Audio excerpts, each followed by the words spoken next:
नमस्कार दोस्तों, मैं हूं अनीता और आप सभी का एक बार फिर से स्वागत करती हूं। दोस्तों, आज की वीडियो में हम बात करने वाले हैं कि किस कारण से मनुष्य के जीवन में दरिद्रता है वो आती है।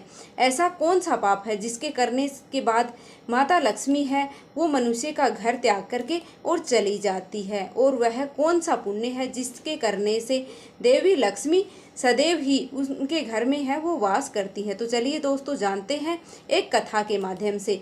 एक समय की बात है, एक दिन गरुड़ देव भगवान श्री कृष्ण के पास आते हैं और बोलते हैं कि मेरा आपसे सादर प्रणाम है। भगवान श्री कृष्ण कहते हैं कि हे गरुड़, आज किस प्रयोजन से गोलोक में आपको आना हुआ। तब गरुड़ बोलते हैं, हे प्रभु, मैं आपसे आज 3 प्रश्नों के उत्तर जानने के लिए आया हूँ। यदि आप मेरे इन 3 प्रश्नों का उत्तर दे दे तो मेरे मन की व्याकुलता है वो शांत हो जाएगी। तब भगवान श्री कृष्ण बोलते हैं कि हे गरुड़, आप निसंकोच होकर पूछिए। आपके जो भी प्रश्न पूछना चाहते हैं मैं आपके सभी प्रश्नों के उत्तर अवश्य दूंगा। तब गरुड़ देव बोलते हैं कि हे प्रभु, आप मुझे बताइए कि किस कारण मनुष्य के जीवन में दरिद्रता आती है।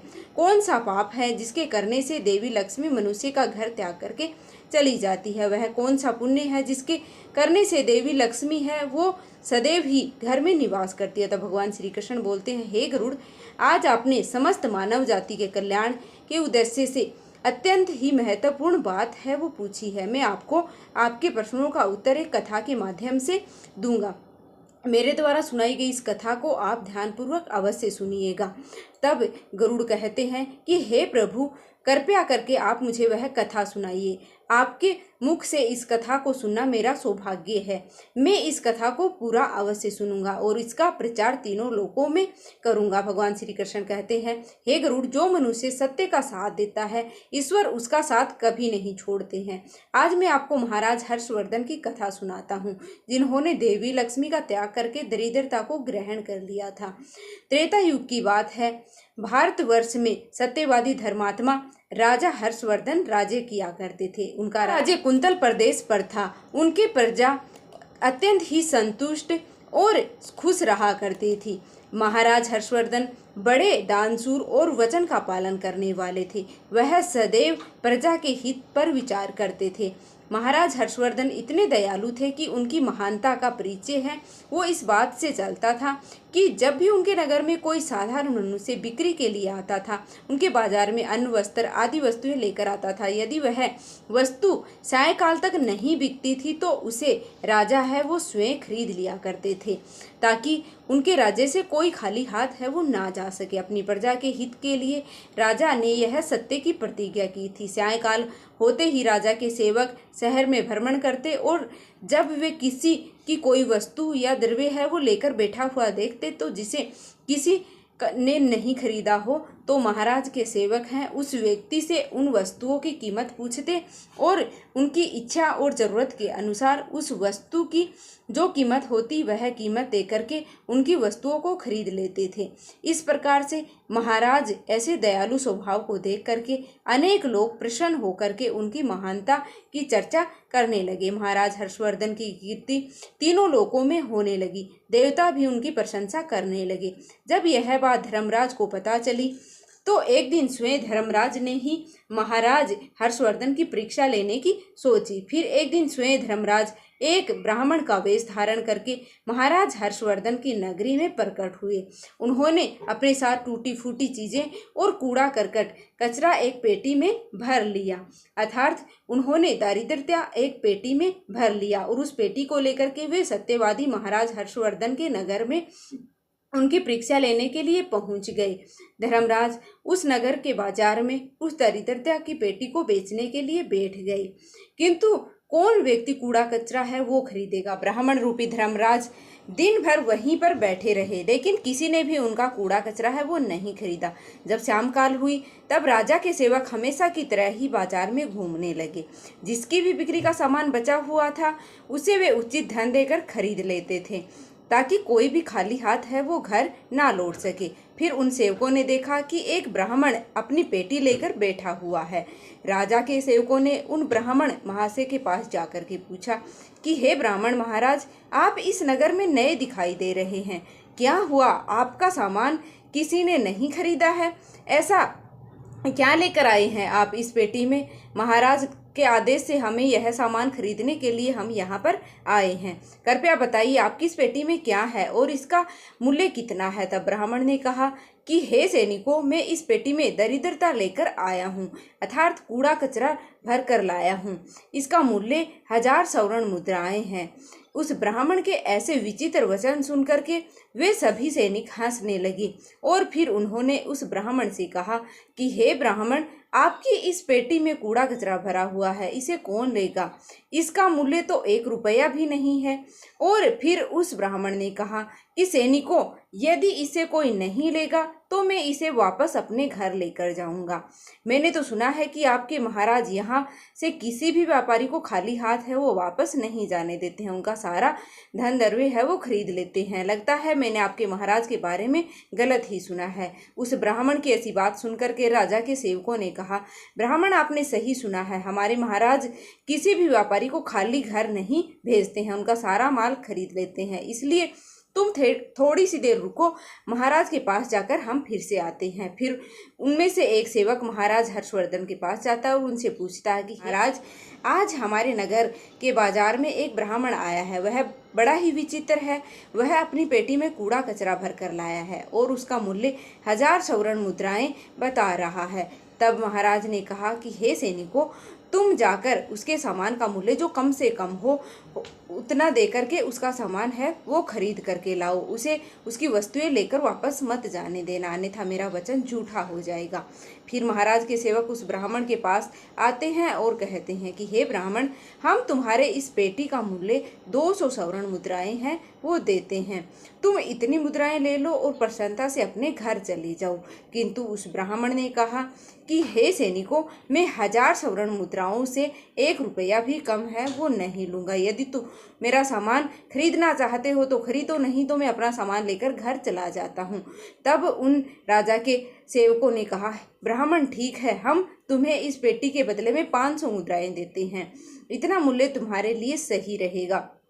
लेकिन वह ब्राह्मण नहीं माना और 1000 स्वर्ण मुद्राओं पर ही अड़ा रहा और कहने लगा कि मेरा सामान है, लेना है तो लो, नहीं तो मैं लेकर चला जाता हूँ। तब फिर से वह सैनिक लौट करके राजा के पास जाता है और उसे कहता है कि हे महाराज, उस ब्राह्मण को हमने 500 मुद्राएं देने की कोशिश की, किंतु वह फिर भी नहीं मान रहा है। उसकी पेटी में कचरा भरा हुआ है, दारिद्रता भरी हुई है, लेकिन फिर भी वह 1000 मुद्राएं ही मांग रहा है। हे महाराज, आपको उसका कचरा 1000 मुद्राओं में नहीं खरीदना चाहिए। महाराज हर्षवर्धन कहते हैं कि हे सैनिकों, यह मेरे सत्य की प्रतिज्ञा है, मैं किसी भी व्यक्ति को अपने राज्य से खाली हाथ नहीं जाने दे सकता।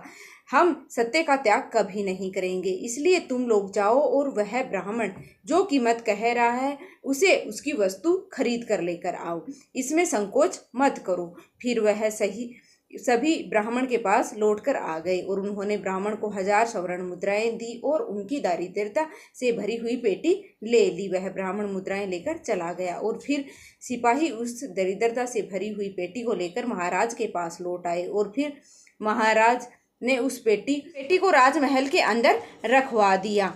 रात्रि में जब सोने का समय हुआ तब महाराज के राज्य महल के द्वार से एक अत्यंत ही सुंदर स्त्री निकली। उस स्त्री के 4 हाथ थे, हाथों में कमल पुष्प थे और वह सुंदर स्त्री नाना प्रकार के आभूषण धारण किए हुए थी। महाराज महल के बाहर बैठे हुए थे। जब महाराज ने उस अत्यंत सुंदर स्त्री को देखा तो महाराज आश्चर्य में पड़ गए और उन्होंने उस स्त्री से पूछा कि हे देवी, आप कौन हैं? इस रात्रि के समय में आप यहाँ पर क्या कर रही हैं और आप कहाँ से आ रही हैं और कहाँ जा रही हैं? महाराज की ऐसी बात सुनकर के वह स्त्री बोली कि हे राजन, मैं तुम्हारे राज्य की लक्ष्मी हूँ, आप सत्यवादी धर्मात्मा हैं, इसी कारण से मैं आपके राजमहल में निवास करती हूँ। किंतु आज आपके राजमहल में दारिद्रता आ गई है। जहाँ पर दारिद्रता रहती है उस स्थान पर लक्ष्मी निवास नहीं करती है। आज आपके महल में पेटी में दारिद्रता है वो भरकर आई है, इसलिए अब मैं यहाँ से जा रही हूँ। तब महाराज हर्षवर्धन ने हाथ जोड़ करके प्रणाम करके देवी लक्ष्मी से कहा, हे महालक्ष्मी, आपकी जैसी इच्छा है मैं अपने वचन की प्रतिज्ञा से बंधा हुआ हूँ। मैं अपने वचन नहीं तोड़ सकता हूँ। इस कारण से मैं उस दारिद्रता से भरी हुई पेटी को लेने से मना नहीं कर सकता था। कृपया आप मुझे क्षमा कर दीजिएगा। तब देवी लक्ष्मी महाराज के राज्य महल को त्याग करके चली गई। फिर थोड़ी देर बाद एक बहुत ही सुंदर युवा पुरुष राजमहल के दरवाजे से निकलते हुए दिखे। तो महाराज ने उनसे पूछा कि हे देव, आप कौन हैं, यहाँ पर कैसे आए हैं और आप कहाँ जा रहे हैं। उस सुंदर पुरुष ने कहा कि हे राजन, मेरा नाम दान है। आप सत्यवादी धर्मात्मा, सदैव धर्म का पालन करने वाले हैं। इसी कारण से मैं आपके राज्य महल में निवास करता था, किंतु अब देवी लक्ष्मी आपके राज्य महल को त्याग करके चली गई हैं। लक्ष्मी के बिना अब दान आप कहाँ से करेंगे, इसलिए मैं भी आपको छोड़ करके जा रहा हूँ। तब महाराज हर्षवर्धन बोले कि हे देव, ठीक है, जैसी आपकी इच्छा, आप भी जा सकते हैं, किंतु मैं अपने वचन को नहीं तोड़ सकता हूँ। फिर वह दान भी महाराज को छोड़ करके चला जाता है। उसके बाद अन्य एक सुंदर पुरुष राज्य महल से निकलता हुआ दिखाई पड़ा। तब महाराज ने उनसे पूछा कि हे देव, आप कौन हैं और आप कहाँ जा रहे हैं। तब उस पुरुष ने कहा कि हे राजन, मैं यज्ञ हूँ। आप सत्यवादी धर्मात्मा हैं।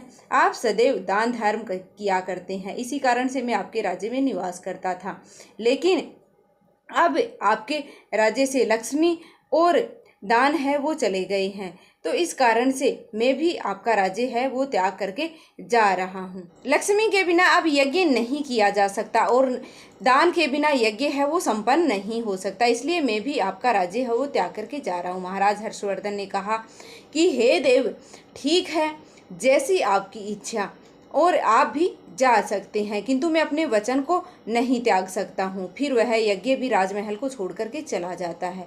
फिर कुछ समय के बाद एक अन्य अत्यंत ही सुंदर पुरुष राजमहल से जाता हुआ दिखाई देता है। तो राजा ने उससे भी पूछा कि हे महाशय, आप कौन हैं और राजमहल को छोड़ करके क्यों जा रहे हैं। तब उस पुरुष ने कहा कि हे राजन, मैं यश हूँ।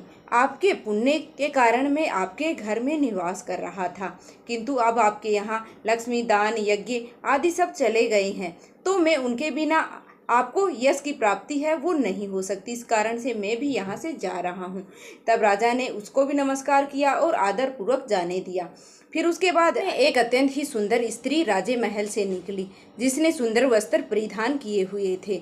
उसे देख करके राजा ने पूछ लिया कि हे देवी, आप कौन हैं और आप किस कारण से मेरे राज्य महल का त्याग है वो कर रही हैं। तब वह स्त्री बोली कि हे राजन, मैं कीर्ति हूँ। लक्ष्मी, दान, यज्ञ और यश ने भी आपका साथ है वो छोड़ दिया है, तो उनके बिना मैं आपके राज्य महल में नहीं ठहर सकती हूँ, इसलिए मैं भी जा रही हूँ। तब राजा ने उसे भी जाने दिया। फिर अंत में एक अत्यंत ही सुंदर पुरुष राज्य महल से निकला और उसे देख करके राजा ने पूछा कि हे देव, आप कौन हैं और आप भी हमारे राज्य महल को छोड़ करके क्यों जा रहे हैं। तब उस पुरुष ने कहा कि हे राजन, मैं सत्य हूँ। आप एक सत्यवादी धर्मात्मा राजा हैं, इसलिए मैं आपके यहाँ निवास करता था, किंतु अब आपके यहाँ लक्ष्मी, दान, यज्ञ, यश, कीर्ति आदि सभी चले गए हैं, तो मैं भी यहाँ से जा रहा हूँ। तब महाराज हर्षवर्धन ने कहा कि हे सत्य, आप भी मेरा त्याग कर रहे हैं, किंतु मैंने तो आपका कभी भी त्याग है वो नहीं किया है। आपका त्याग ना करने के कारण ही सभी मुझे छोड़ करके जा रहे हैं, इसलिए आप मुझे छोड़ करके कैसे जा सकते हैं। मैंने अपने सत्य वचन का पालन करने के लिए ही दारिद्रता को अपने घर में रखा था। मैंने संसार के कल्याण के लिए यह वचन दिया था कि मेरे राज्य में कोई भी खाली हाथ है वो नहीं जाएगा।